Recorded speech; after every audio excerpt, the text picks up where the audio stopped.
Joining me now in the Cipher Brief studio is Admiral Jim Stavridis. Admiral Stavridis, I'm curious to know just sort of what's top of mind for you right now as we're looking at this landscape of potential negotiations continuing to bring an end to the Ukraine-Russia war. We're looking at the Middle East and some growing frustrations there over what to do with Gaza, and reading about some tensions between the U.S. and the Israeli Prime Minister. What is top of mind for you right now as you're looking at what's a pretty chaotic world? Yeah, two things. One is immediate and one is longer term, but worth keeping an eye on. The immediate one you mentioned, it's Ukraine. A week or so ago, we had this awful blow up in the White House, and U.S. and Ukraine appeared to be kind of splitting. U.S. turns off the taps of immediate weapons delivery, and more ominously, I don't need to tell a Cipher Brief audience how dangerous it is to cut off intelligence and imagery in the middle of a war. So everything looked really dark a week ago, and it's still worth worrying about, and you're kind of seeing Putin grinding away on land and continuing with massive strikes. That's all the bad news. Here is the good news, such as it is. Since the blow up, the two sides, in this case, U.S. and Ukraine, are now going to go back to a discussion that's going to occur in Riyadh, Saudi Arabia. Our Secretary of State, Marco Rubio, who I find very sensible, relatively centrist, is going over there. I think he'll head the U.S. delegation. So we're back in a conversation, and I think the chances, Suzanne, are 2 in 3, so 65%.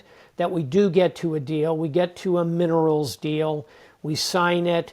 The taps reopen, probably a little more modestly. I think Trump administration will continue appropriately, in my view, to pressure the Europeans to pick up the spending side. But the key, again, I don't need to tell a Cipher Brief audience, get the intel going back quick in the imagery. And so 2 in 3 chance, I think that'll occur over the next few weeks. I'm watching that. That's tactical, that's real time. Here's the other thing I mentioned that popped yesterday, and I think it was one of the top stories in Cipher Brief today. North Korea, nuclear submarine. How do you like that? Well, it's an example of payback from Russia for 12,000 foot soldiers, and there's plenty more where those came from North Korea that are being thrown at the front lines in Ukraine on behalf of Putin. What's Putin given back?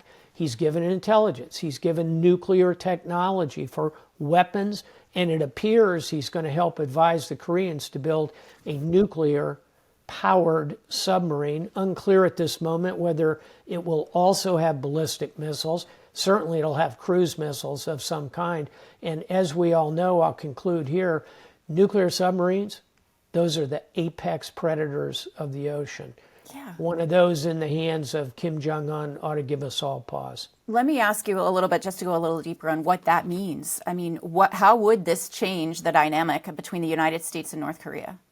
If Kim were able to do an ongoing build program, and he was able to put to sea 4 to 6 nuclear-powered attack boats with decent sensor systems, and all these are ifs at this point, clearly.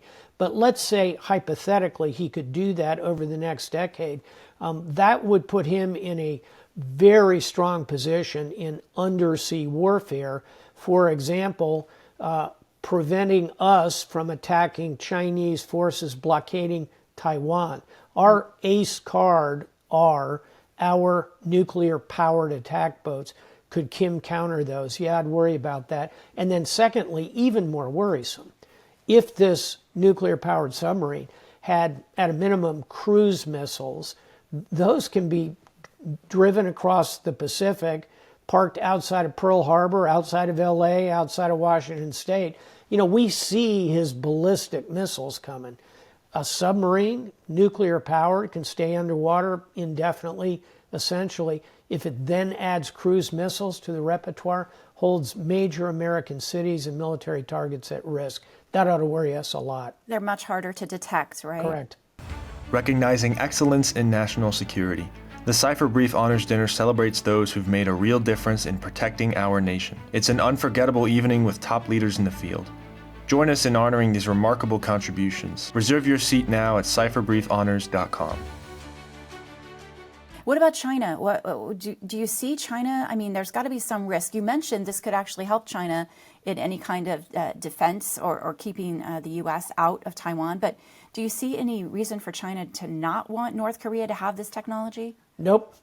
For China, North Korea obtaining nuclear attack submarines is exactly like for the United States having Australia obtain nuclear-powered submarines, which they're doing right now.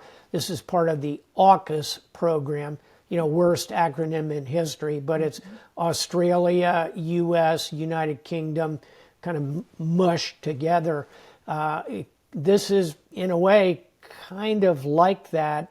If both Russia and China are providing submarine technology to Kim Jong-un, that becomes the Asian version on the authoritarian side of AUKUS. And oh, by the way, I am a proponent of bringing Japan into that AUKUS agreement. So we can make the acronym even worse. It can be JAPAUKUS, which sounds like Jabberwocky out of Alice in Wonderland, but JAPAUKUS, bring the Japanese in, my view. And there are pros and cons to doing that, and the Japanese are not lit up about nuclear power given their own experience at Hiroshima and Nagasaki. I think they'll get much more interested if Kim starts to build submarines. It's not just about China and Taiwan, it's also about Japan. That could be the catalyst to bring Japan into AUKUS, which would be a very good thing. Admiral Jim Stavridis, thank you so much once again for joining us in the Cipher Brief studio. Let's do it again. See ya.